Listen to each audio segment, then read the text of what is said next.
This care near Lloydminster commemorates the Bar colonists.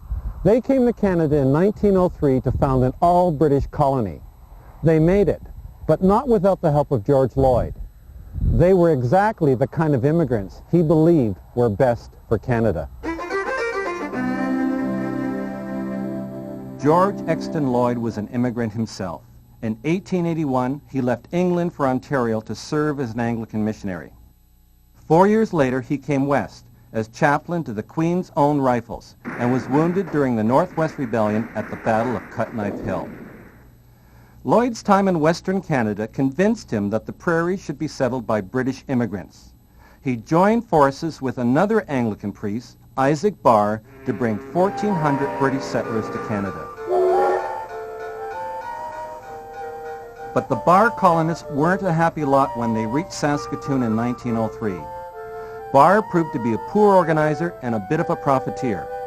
They turned to Lloyd, who was everything Barr wasn't: organized, upright, and a man who inspired loyalty. Lloyd got the settlers to their new home, which they named Lloydminster in his honor. He certainly did rescue the mission, which was somewhat in disarray by the time they got to Saskatoon. And so he was the savior in that sense. University of Saskatchewan education professor John Lyons says Lloyd was motivated by his faith in all things British. He believed Canada's future depended on the Anglican religion, the English language, and the Union Jack. He appears to be a product of the England of the last part of the 19th century, very much confident in what was going to happen to the British Empire.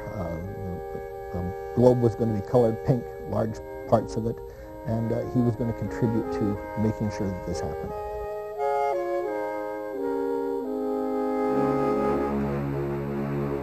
The 20th century saw thousands of European settlers pour into Western Canada. Many were British immigrants, but increasingly settlers came from Central and Eastern Europe. The Canadian government welcomed them all, but Lloyd didn't. He viewed the foreigners with their different languages, customs, and religions with growing alarm. He felt that this was diluting the empire and needing to be resisted. Lloyd created his own resistance, starting in the school system.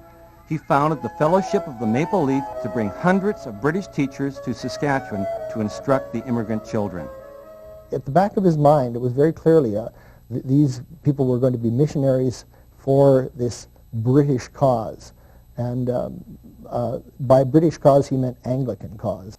Lloyd also created the National Association of Canada, which called for a quota on settlers from Central and Eastern Europe. Many of the policies of the National Association were parallel to those of the Ku Klux Klan in that they were resisting immigration and resisting things such as separate schools and bilingualism. But Lloyd was fighting a losing battle. In 1927, more than 38,000 immigrants came to Canada. Only 9,000 were British. Lloyd didn't give up. As Anglican bishop, he mailed 70,000 letters warning of the perils of foreign immigrants, what he called ignorant, garlic-smelling, unpreferred continentals. But he was too late. The foreign settlers were now citizens, their communities were established, and they were gaining political influence. Lloyd's nightmare, a multicultural society, was taking hold in Saskatchewan. Bishop George Lloyd was a vocal defender of the British way of life, and he used the pulpit to give his message strength. But he wasn't alone. Many people in Western Canada shared his view. It wasn't until the Great Depression created a common denominator of poverty and despair that the anti-immigrant crusade lost its appeal. For the CBC NewsHour, I'm Bill Waiser.